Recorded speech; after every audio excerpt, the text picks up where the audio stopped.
Telangana EdCET 2025 admission process సంబంధించి online registration complete అయిన తర్వాత మన యొక్క సర్టిఫికేట్ వెరిఫికేషన్ స్టేటస్ ఏ విధంగా తెలుసుకోవాలి సార్ అంటూ సో మెనీ ఆస్పిరెంట్స్ మన యొక్క కామెంట్ సెక్షన్లో కామెంట్ అయితే చేస్తున్నారు.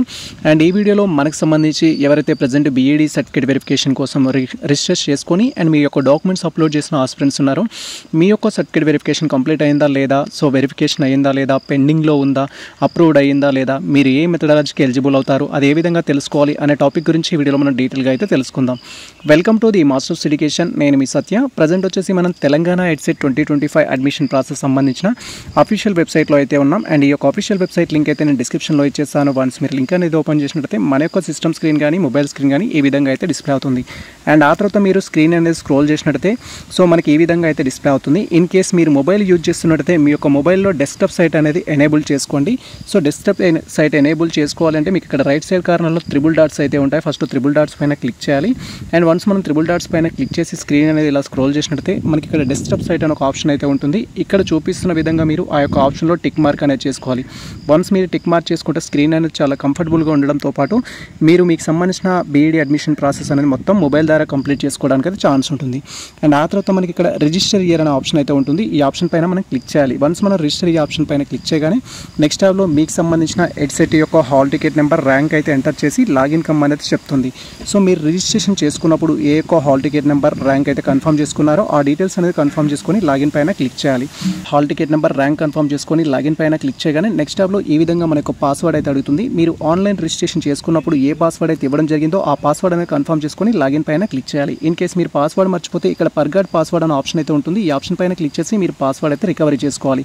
వన్స్ మీరు రికవరీ చేసుకున్న తర్వాత మీ పాస్వర్డ్ ఇక్కడ ఎంటర్ చేసి లాగిన్ పైన క్లిక్ చేస్తే నెక్స్ట్ ట్యాబ్లో మనకు సంబంధించిన సర్టిఫికేట్ వెరిఫికేషన్ అయితే స్టేటస్ డిస్ప్లే అవుతుంది. సో మీరు ఇక్కడ క్లియర్గా చూడొచ్చు. ప్రజెంట్ మాకు సంబంధించిన సర్టిఫికేట్ వెరిఫికేషన్ ఏదైతే ఉందో టోటల్గా కంప్లీట్ అవ్వడం జరిగింది. సో మీ యొక్క సర్టిఫికేట్ వెరిఫికేషన్ కూడా టోటల్గా కంప్లీట్ అయినట్లయితే మనకి ఏ విధంగా సర్టిఫికేట్ వెరిఫికేషన్ స్టేటస్ అయితే డిస్ప్లే అవుతుంది. సో మనం ఆన్లైన్ రిజిస్ట్రేషన్ చేసుకొని డాక్యుమెంట్స్ అప్లోడ్ చేసిన రోజు వచ్చేసి మనకు సబ్మిటెడ్ కాలంలో ఫస్ట్ టిక్ మార్క్ అయితే రావడం జరుగుతుంది. సబ్మిటెడ్ కాలంలో టిక్ మార్క్ కనుక మీకు వచ్చినట్టయితే మీరు ఆల్ డాక్యుమెంట్స్ అనేది అప్లోడ్ చేయడం కంప్లీట్ అయినట్టుగా మీరు కన్సిడర్ చేయాల్సి ఉంటుంది. మీరు నెట్ సెంటర్కి వెళ్ళేసి రిజిస్టర్ చేయించుకున్నా కూడా సో మీ యొక్క వెరిఫికేషన్కి సంబంధించి ఆల్ డాక్యుమెంట్స్ అప్లోడ్ చేసి ఫైనల్ సబ్మిట్ చేశారా లేదా అని తెలుసుకోవాలనుకుంటే ఖచ్చితంగా ఇక్కడ సబ్మిట్ కాలంలో టిక్ మార్క్ ఉండాలి. సబ్మిటెడ్ కాలంలో టిక్ మార్క్ ఉంటే మీ యొక్క డాక్యుమెంట్స్ అప్లోడ్ చేయడం అయితే కంప్లీట్ అయినట్టు. ఒకవేళ మీకు డాక్యుమెంట్స్ రీఅప్లోడ్ చేయమని వచ్చినా లేదా అక్కడ మీకు ఎడిట్ ఆప్షన్ వచ్చినా కూడా ఆ యొక్క రిలవెంట్ డాక్యుమెంట్ అయితే మీరు రీఅప్లోడ్ చేయాల్సి ఉంటుంది. డాక్యుమెంట్స్ ఏ విధంగా రీఅప్లోడ్ చేయాలి అనేది మేము ప్రీవియస్లో డీటెయిల్ వీడియో చేయడం జరిగింది. ఆ వీడియో చూస్తూ మీరు రీఅప్లోడ్ అయితే చేయొచ్చు. సో నెక్స్ట్ థింగ్ వచ్చేసి మనం డాక్యుమెంట్స్ అప్లోడ్ చేయడం కంప్లీట్ అయిన తర్వాత సో మనం ఏ డాక్యుమెంట్స్ అయితే అప్లోడ్ చేయడం జరిగిందో each and every document convener office authorities అయితే వెరిఫై చేయడం జరుగుతుంది. లైక్ మనం బీఈడీ అడ్మిషన్స్ కోసం మనకు ఎస్ఎస్సి నుంచి డిగ్రీ వరకు ఆల్ డాక్యుమెంట్స్ అప్లోడ్ చేసాము. Like SSC memo, inter memo, degree memo లేదా షార్ట్ మెమోస్, మీ యొక్క టీసీ, మీ యొక్క బోనఫైడ్, మీకు సంబంధించిన ఇన్కమ్, క్యాస్ట్, ఆధార్ కార్డు ఇవన్నీ మనం అప్లోడ్ చేయడం జరిగింది. ఆ యొక్క డాక్యుమెంట్స్ అనేది వెరిఫై చేయడం జరుగుతుంది. అవి సో పర్సన్ రిలవెంటా కాదా అండ్ అదేవిధంగా అవి యూనివర్సిటీ రికగ్నైజ్డా కాదా అనేది వాళ్ళు వెరిఫై చేయడం జరుగుతుంది.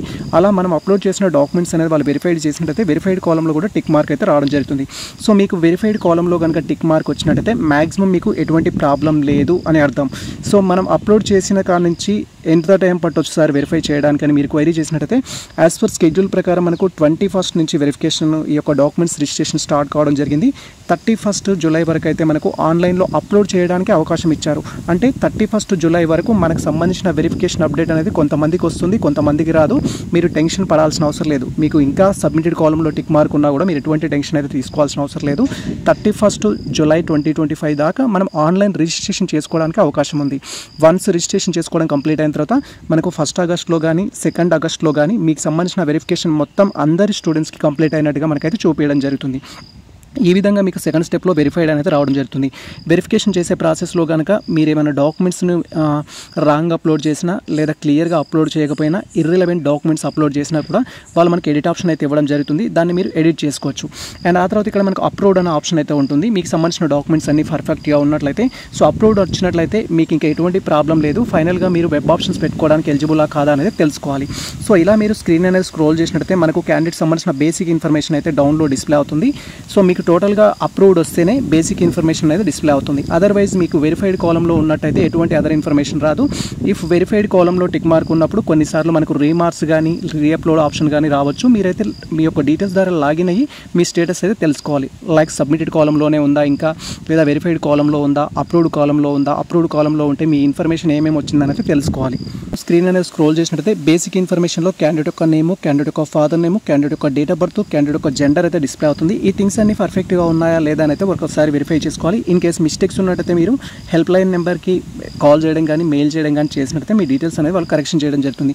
తర్వాత మీరు ఏ మెథడాలజీకి ఎలిజిబుల్ అవుతారు అనే ఇన్ఫర్మేషన్ అయితే ఇక్కడ మనకు డిస్ప్లే అవుతుంది. స్క్రీన్ అనేది మీరు స్క్రోల్ చేసి మీరు ఏ మెథడాలజీకి ఎలిజిబుల్ అనేది as per TS set convener ప్రకారం మీరు తెలుసుకోవాల్సి ఉంటుంది. క్లియర్గా చూడొచ్చు. మాకు సంబంధించిన ఇన్ఫర్మేషన్ అయితే ఇవ్వడం జరిగింది. ఎలిజిబుల్ మెథడాలజీస్ అంటూ మ్యాథమెటిక్స్ ఇవ్వడం జరిగింది, ఫిజికల్ సైన్స్ ఇవ్వడం జరిగింది.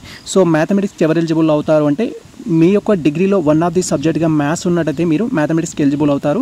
అండ్ మీ యొక్క డిగ్రీలో ఫిజిక్స్ ఉన్నా లేదా కెమిస్ట్రీ ఉన్నా మీరు ఆర్ ఈక్వలెంట్ సబ్జెక్ట్ ఉన్న ఫిజికల్ సైన్స్కి అయితే ఎలిజిబుల్ అవ్వడం జరుగుతుంది.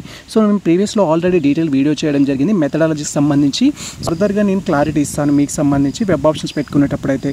సో ఇక్కడ మనకు సంబంధించిన మనం ఏ డిగ్రీ కంప్లీట్ చేసాము అండ్ మనకు లోకల్ రీజన్ ఏంటి, మన మైనార్టీనా నాన్ మైనార్టీనా అనే ఇన్ఫర్మేషన్ ఉంటుంది. ఇక్కడ మీరు వెరిఫై చేసుకోవాల్సిన థింగ్ ఏంటంటే మీకు సంబంధించి పేరెంట్ ఇన్కమ్ అనేది హయ్యర్ వచ్చిందా లోయర్ వచ్చిందా అనేది వెరిఫై చేసుకోవాలి. ఫర్ ఎగ్జాంపుల్ మీరు ఆన్లైన్ రిజిస్ట్రేషన్ చేసుకున్నప్పుడు ఇన్కమ్ సర్టిఫికేట్ సబ్మిట్ చేశారు, new income certificate that to be కొత్తది. సో మనం 2025లో తీసుకున్న ఇన్కమ్ సర్టిఫికేట్ కనుక సబ్మిట్ చేసినట్టయితే ఖచ్చితంగా మీకు ఇక్కడ లోయర్ అనేది రావాలి. ఇఫ్ హయ్యర్ అని వచ్చినట్టయితే సో మీరు డాక్యుమెంట్స్ అనేది సరిగా అప్లోడ్ చేయలేదు అని అర్థం చేసుకోవాలి. దాన్ని మళ్ళీ మీరు రీఅప్లోడ్ చేయడానికి రిక్వెస్ట్ అయితే చేసుకోవాలి. ఖచ్చితంగా మీ దగ్గర ఇన్కమ్ సర్టిఫికేట్ ఉండి అది 2025కి సంబంధించిన ఇన్కమ్ సర్టిఫికేట్ అయ్యి ఉంటే ఇక్కడ లోయర్ అనే రావాలి. ఇఫ్ మీకు హయ్యర్ వచ్చిందంటే ఖచ్చితంగా మీరు మన యొక్క కన్వీనర్ ఆఫీస్కి మీరు మెయిల్ చేసి మీ ప్రాబ్లం అయితే సాల్వ్ చేసుకోవాల్సి ఉంటుంది. ఏ విధంగా మెయిల్ చేయాలనేది మేము ప్రీవియస్లో డీటెయిల్ వీడియో చేయడం జరిగింది. ఆ వీడియో చూస్తూ మీకు సంబంధించిన ప్రాబ్లం అయితే సాల్వ్ చేసుకోండి. తర్వాత మీకు సంబంధించిన కేటగిరీ ఇక్కడ డిస్ప్లే అవుతుంది. మీ కేటగిరీ ఏ క్యాస్ట్ సర్టిఫికేట్ అయితే అప్లోడ్ చేశారో దానికి సంబంధించిన ఇన్ఫర్మేషన్ అయితే ఉండాలి. ఇది టోటల్గా మనకు సంబంధించిన ఇన్ఫర్మేషన్ అయితే. సో ఈ ఇన్ఫర్మేషన్ మీకు నచ్చినట్లయితే మన వీడియో లైక్ చేయండి, మన ఛానల్ని సబ్స్క్రైబ్ చేసుకోండి. ఇలాంటి లేటెస్ట్ అప్డేట్స్ కోసం మన ఛానల్ని ఫాలో అవుతుంది, కుదిరితే మిత్రులకు షేర్ చేయండి. All the best all. Thank you for watching this video.